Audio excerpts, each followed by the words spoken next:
నాకు మొట్టమొదట మా నాన్నగారు పోతన భాగవతంలో ఒక రహస్యం చెప్పారు.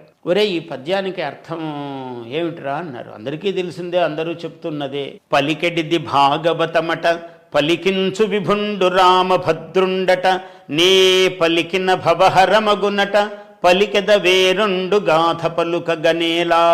ఇది అట అట అని ఆపటం అందరికీ అలవాటు. పలికెడిది భాగవతమట, పలికించు విభుండు రామభద్రుండట అని.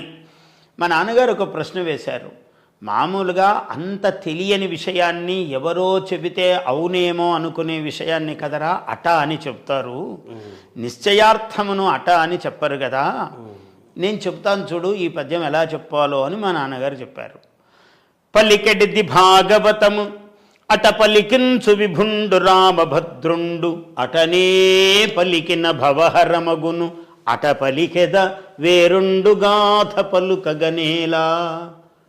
ఇలా చెప్పారు మా నాన్నగారు. ఎంత ఔచిత్యం ఉంది. పోతన గారి ఉద్దేశం ఇదే అయి ఉంటుందని కూడా కాదు ఇక్కడ. ఎందుకంటే అది విని విని విని ఇది వింటే ఇదే సరి అయినది అని మనం మనస్సుకు తెలుస్తుంది. పలికెడిది భాగవతము అట పలికించు విభుండు రామభద్రుండు. అక్కడ నిశ్చయంగా ఉంది, ఆయన పలకడం లేదు, రామభద్రుడు పలుకుతున్నాడని నాకు తెలుస్తుంది. అట పలికించు విభుండు రామభద్రుండు, అటనే పలికిన భవహరమగును. ఆయన చెప్పినట్లే వినాలి, మన సొంత పెత్తనం ఇటు అటు పోరాదు.